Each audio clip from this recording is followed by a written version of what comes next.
Let's get it.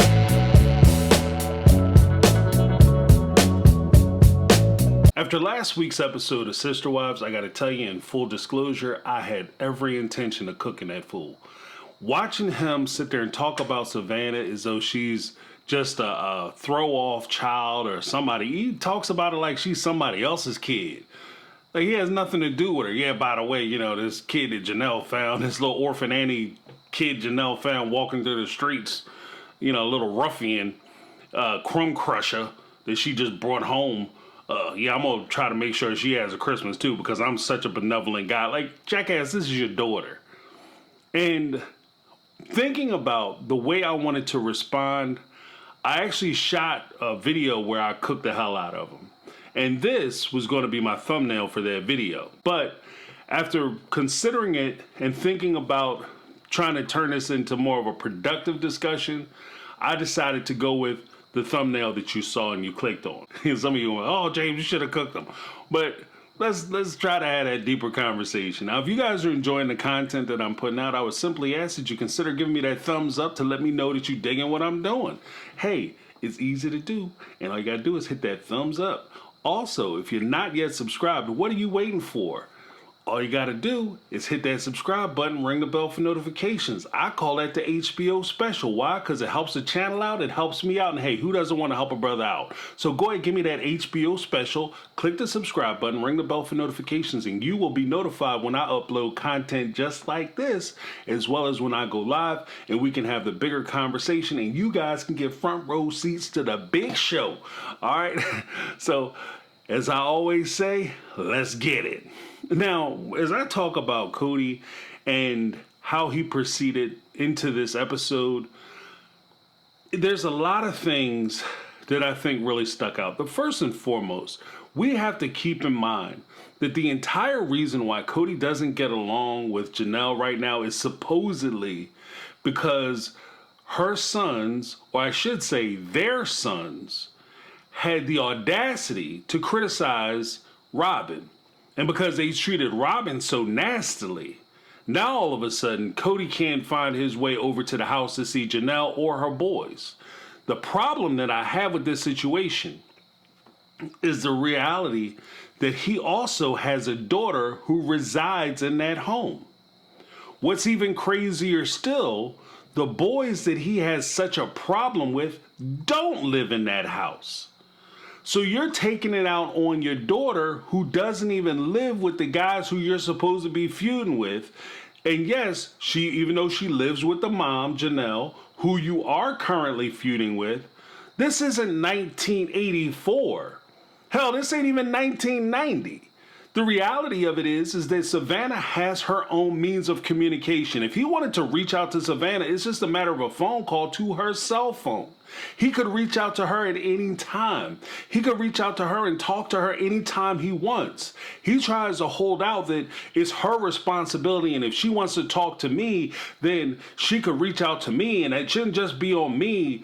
But the first problem I have with that is that Kody is the father.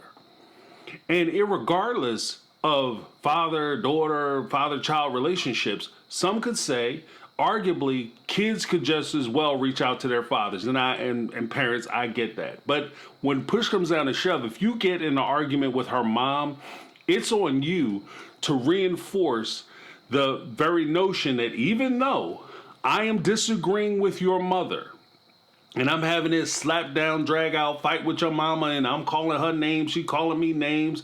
I tell her I'm not listening to her, and I'm gonna leave the house, and I'm gonna leave her in an apartment and go back and visit my other wife that I put up in a little mini mansion. And she says, F you. The reality of it is, baby girl, is that me talking to your mama that way has nothing to do with you.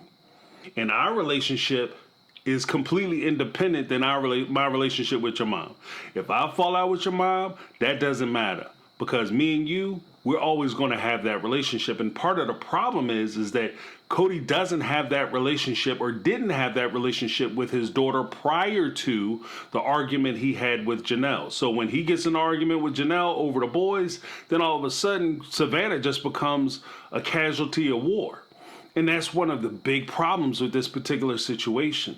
Now, Before I get too deep into it, let's listen to what Kody had to say with regard to the fallout with the boys and how it will impact Savannah, especially around the holidays. Christine and Janelle have basically shattered my world. And I'm in a place where I've been separated from my children because they kicked me out of my home, or the space that I had with those children. I haven't had the emotional fortitude to be able to reach out, not even knowing what to do or say. And the phone goes both ways. The kids can always call me. I'll reach out to Savannah and I'll bring her Christmas. It'll be late, but eventually that'll happen. Now, here's the thing that kills me, like right off the top. One, I know Kody is a part of this whole manosphere red pill group and in his belief system, because, men are superior, women are inferior, men are from Mars, women are from Venus, men are logical, women are emotional, men are better, women are inferior, and that whole mindset. One of the things that kills me is when you listen to Kody talk to these ladies about their relationships with him, one of the things that he consistently says to them is, you aren't being accountable. You need to be accountable for your actions. Well, sir, I ask you, who's holding you accountable? Why are you not being accountable for your actions? Your relationship with your daughter is your responsibility, solely your responsibility. If you're going to say that Janelle has been messing up communications with your sons thus far, why would you depend on her to maintain relationships and communications between you and any of your other children? She's already, according to you, she's already messed things up so bad that you're now in a hot war with your sons because of the way she's communicated to them. So you take it upon yourself, and that's just you being a leader, right? If one of your subordinates is messing up, you don't just keep them on the job. Or they gotta learn. They're gonna learn one way or another. No, you take them off the job and you either replace them or you do the job yourself, because the job is important enough that it has to be done right. Right? Also, if you're going to sit here and say that they're responsible and put so much weight on it, one of the things that cracks me up, especially with these red pillars, is that they always fall into the trad-con position as far as relationships are concerned. Women should be at home, men should be out earning money, women should be subservient and submissive to their men because the men should be the leaders of the house and blah, blah, blah, blah, blah.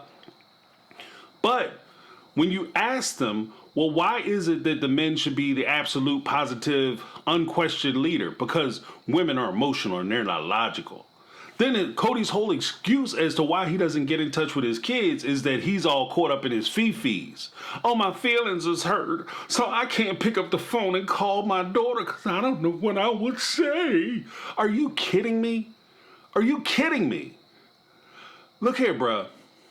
Put down a little huggy bear, pop the pacifier up out your mouth, pull up your diapers, and go check on your kids. That's the way you're supposed to do it. That's not just being a man's man. That's being a father. That's being responsible for your actions. You created this child, whether you recognize it or not. Janelle didn't just sit in a room by herself, hit the copy button, and all of a sudden out came Savannah, out came the boys, and you had nothing to do with it. This is a decision you made. Not only did you make this decision, but you also decided to be a part of a polygamous family where you're going to have multitudes of children and multitudes of women and multitudes of individual personalities that you're going to have to deal with and negotiate in order to maintain your family. So you have to take responsibility for your part in it. And your part is to be the father.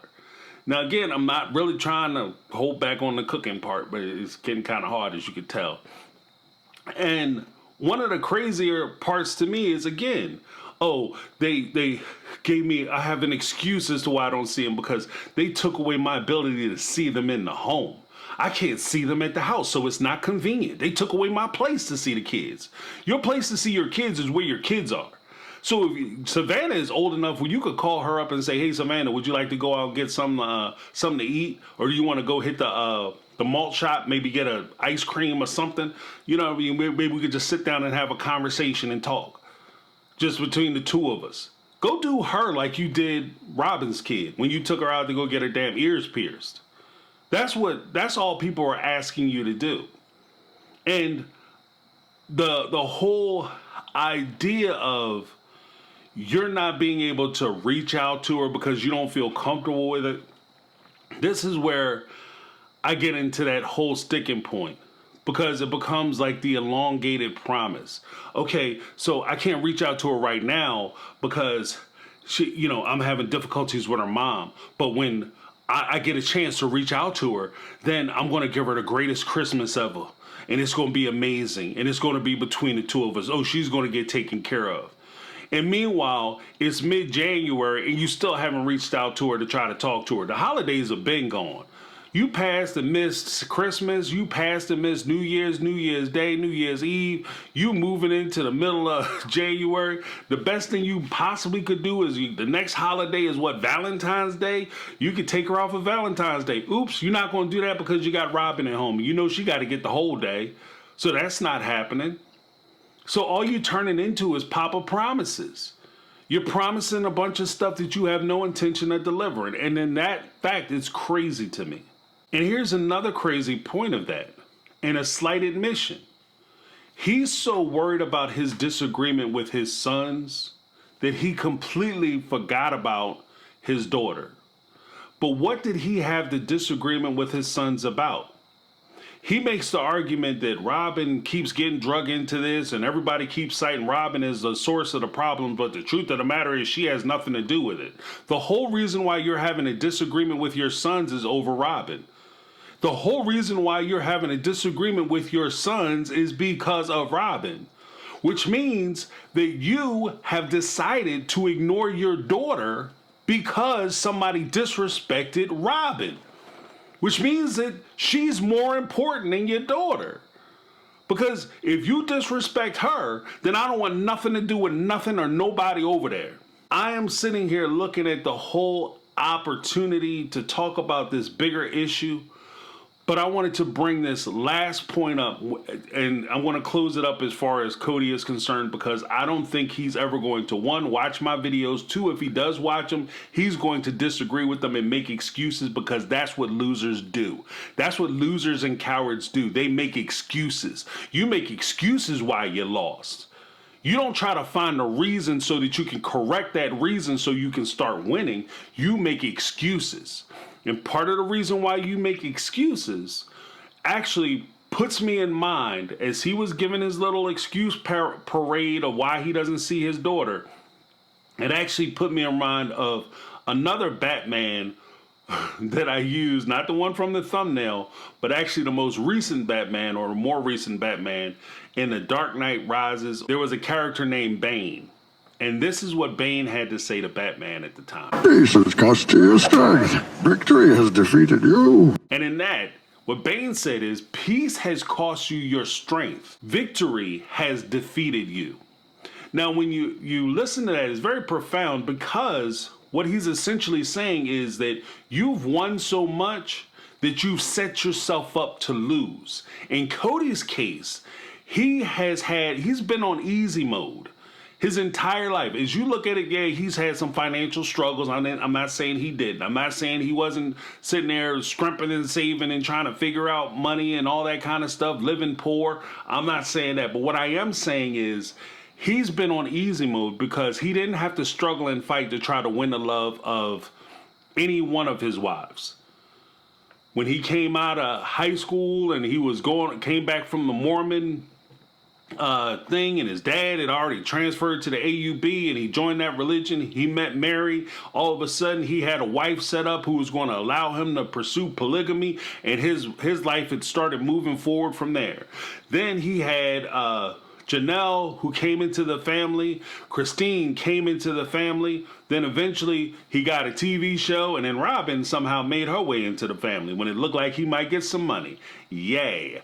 But the entire time, he has had women consistently who were not only committed and devoted to him, but committed and devoted to making the family work. And because these women were so committed to making the family work, making sure that the kids were interacting with each other, keeping the family together, Christine, in fact, was the damn party planner. So when he talks about the Christmas didn't feel like Christmas this year, it felt kind of terrible. That's because you fired your party planner. Your party planner was gone. So, yeah, your Christmas is going to suck a little bit. But when he did that, he had people who were helping him to win. And he won so much, and it came so easy to him that he started to believe in his mind that it was him. He thought he was the reason why he was winning, that he had all these advantages, that all these things were going his way.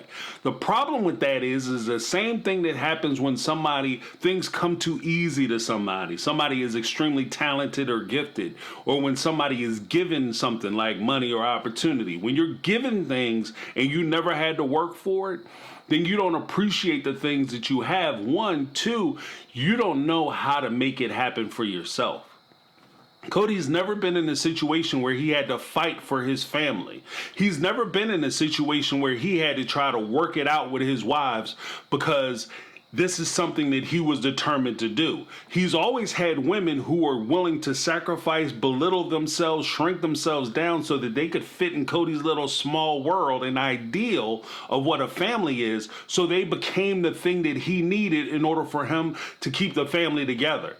But when the women were no longer willing to do that and they became disenfranchised with the whole idea of the family, and now he has to actively go out and try to pursue relationships not only with his wives but with his children, he doesn't know how to do it.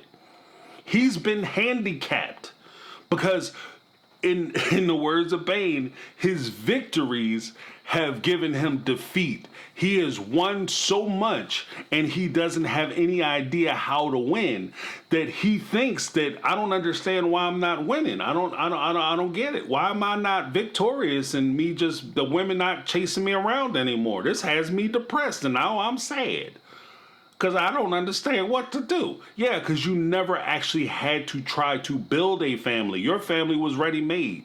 These women were willing to participate and give themselves to you, and because they did that, it created a circumstance or scenario or situation where Kody just basically existed. And now he has to work, and he doesn't know how to do it. Well, in addition to him not having somebody come along and hand it to him, he has the backup of somebody making excuses and reasons as to why he's failing. Oh, you're not failing because you're doing a bad job, Kody. It's not your fault. It's everybody else in the world. And when you have parents who do this with their kids, the kid don't study for their tests, they go to school and they fail their exams, they not doing well in school, and all of a sudden the parent want to go to the classroom and cuss the teacher out because the teacher ain't teaching them right. No, you got it. The kid, he hasn't done his homework since he's been here. It's now the middle of February. He hasn't done a stitch of homework since September, and he wonder why he's failing. I send letters home. I get a note back with the letter saying stop, mind your own business. Stop sending me letters here. My son is great. So now you wondering why your kid is failing. Your kid is failing because you're making excuses for them. You won't let them fail. You won't let them see their mistakes for what they are. And that's exactly what Robin is doing. Robin is playing nursemaid to this dude's ego. She's sitting here making him feel better. So you got Papa promises and Mama make excuses. And that's where Robin kind of comes in. And there's an example of one of the previous seasons, I think it was season 8, where the anthropologist came out and even they had noticed that Kody has preferential treatment and preferential time given to Robin's kids. And this is what they had to say at the time. I noticed that he has a lot of one-on-one time with Saul. Kody does? Yeah, Kody has a lot of one-on-one time with Saul. But I noticed he doesn't have as much one-on-one time with the older kids. Uh-oh. The teenagers and stuff? Well, I mean, not just the teenagers that are out and about, but like the middle school kids too. And I'm going to stop it right there real quick. If you notice, Robin had already started to set up where she was going to start making excuses for Kody. Oh, you mean the teenagers? That's because the teenagers are out doing teenager things, and they really don't want to be involved. That's just like every other normal kid in the world who doesn't want to necessarily be around their parents. Yeah. And that's where Robin was going to go with it. But the anthropologist cut her off and said, no. I'm not talking about the teenagers. I'm actually talking about the kids who would have been in Gabe, Garrison, Gwendolyn, Isabel, Savannah. Those kids in that group. Kody has been ignoring. And this is not somebody, because you'll probably see this clip again, because when I talk about Robin and her appearance on this episode, with her little Kody has spent so much time at the other houses and I'm so jealous, she doesn't recognize that Kody is spending an unfair amount of time and an uneven amount of time at her house. And because he's doing that, the other kids are being neglected. And she doesn't want to accept it, so she creates excuses not only for Kody, but tries to recondition her own image. So she's also tagging on to the excuses that she's given to Kody. Cody's a great parent, and because I'm with him, if I was with him and he was a horrible parent, then that would also make me, to some degree, just as bad as he is. So she enables him to continue to be a bad parent, because it gives him cover and it also gives her cover. Because remember, she's supposed to be the mama bear and so concerned and sensitive towards everybody's needs. But apparently, she's not sensitive to anybody else's needs except her own. Now that this anthropologist has caught Robin kind of on her heels, let's hear what Robin has to say when the anthropologist clears it up. And the excuses that Robin makes for Kody as she tries to explain his behavior. He says, I have some kids that want a hug and a kiss and want to cuddle and talk, and some kids that don't. And he says, I try to do that with them, but they don't respond all the time. He wants to have relationships with each one of his children, but it's kind of like you can only push so much. So that's one of the things that I've noticed with him and his kids. The dynamic dumbasses. Oh, I noticed that he tries to have relationships with all his children. No, he doesn't. Because these kids are not grown. These kids are anywhere from like 7 at the time, maybe 7 to 12 during the time that this had been filmed. So there's no way in the world these kids are telling their father, like, oh, I don't want to hang out with you, Dad. You're telling your kid, come on, let's go. What are they going to say? I don't know what kind of household y'all running where the kids get a vote. Like, you get to decide whether you're going to go with your parents or not. Nah, Dad, I'm busy. Call me back later. That's not how it works. So the whole excuse of, oh, well, sometimes he wants to spend time with them, but they choose not to spend time with him. That's hand in hand with his whole excuse later on of, oh, well, they got phones and they can call me because the phone works both ways. That's the kind of crap that, yeah, it sounds better in your head. That's the kind of crap that when guys say that or women say that or people say that, parents say that, it's the equivalent of when they say, yeah, I have to babysit my kids this weekend. You can't babysit your kids. You're a parent to your kids. It sounds way better in your mind than it do when you utter it or pass your teeth. So you might as well stop saying that. Stop saying that. Get that out of your whole lexicon. Now, as we move into what I wanted to talk about specifically with Savannah and Kody in this particular issue, the first thing I'm going to say is that, like I said, Kody is not going to watch this, and if he does watch it, he's going to sit there and shake his head and no, he don't understand, and his friend is going to be telling him because he got another partner in a crime who makes excuses for him too. No, he don't know what it's like to have full wives and a bunch of kids. No, I don't know what it's like to have full wives and a bunch of kids from a bunch of different women. I don't have that experience. You're right about that. But here's what I do have. I have the information, knowledge, and sympathy and empathy to understand that when you take your daughter and you ignore her, that you're hurting your child. I understand that. I understand the importance of parents in their kids' lives. People sometimes say to me every now and again, James, you a crazy person. You do this or you do that. How did you get to that point? The way that I was able to do a lot of the things that I've been able to do in my life is because of my parents. My parents were not rich people. They were okay. They're doing okay. But they were not wealthy folks. I didn't have a car given to me when I turned 16, not even a Beta. You know, I had the first car I got, I bought. I've actually bought it from my parents, but I bought it. And they taught me the value of a dollar, but they also taught me safety and security. They gave me the room to become the person that I am, and that security to become the person that I am. And they did that by being around, by making me feel important, making me feel valued. When you don't spend time with your kids, and this is the bigger issue that I want to talk about with Kody, when he doesn't spend time with Savannah, he's teaching her to devalue herself. And we can sit here and say, oh, that's not fair, James. That is 100% fair.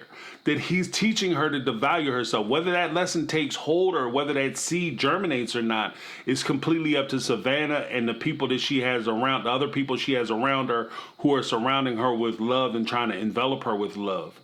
But there's a possibility it could go that way because Kody is not showing time and attention to her.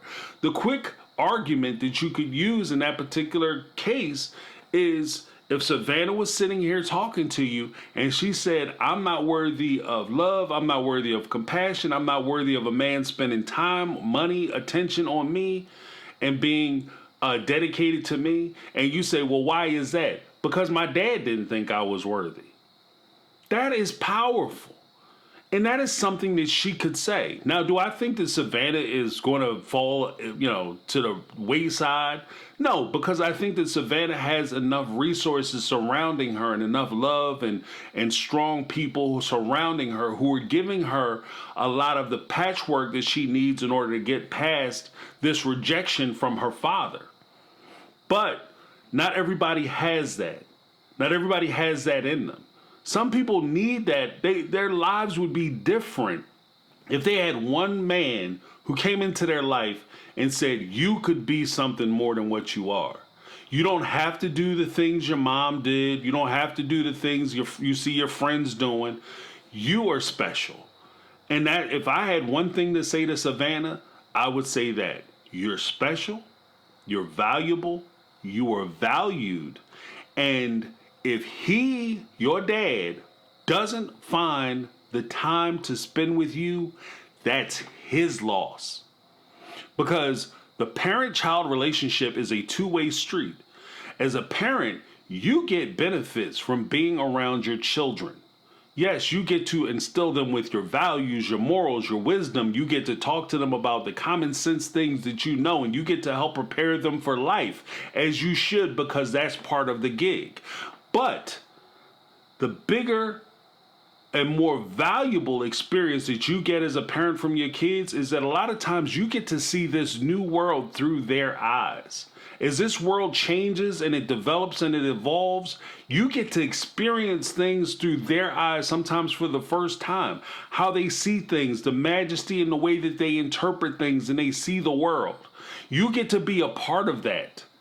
And for you to decide that this is something that you don't want to do because you had a fight with their brother or you had a fight with their mama or you can't figure out how to get yourself together and build your own courage to decide to pick up the phone to call your child, then that's shame on you. You are missing out. Instead of Kody sitting there trying to make excuses and come up with all these reasons as to why he's not or he can't, he needs to find a reason why he can. Can't is what you use when you don't want to. Because there's cannot do and there's I will not do. Kody is in a position where he will not do what's necessary for him to foster, maintain, and cure and nurture a relationship he has with his children.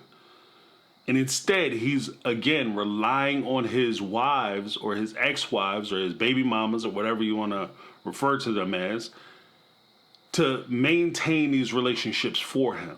It's not fair to these ladies. It's not fair to Kody. And more importantly, it's not fair to these kids. These kids deserve to have both parents. As long as you drawing breath on this side of the dirt, then there's always an opportunity for you to reach out and talk to your children to try to cure the relationship that you have with them. That's my take. I'm James. This has been My Take on Reality, and I'm out. 'Cause I've been living life right like I could just die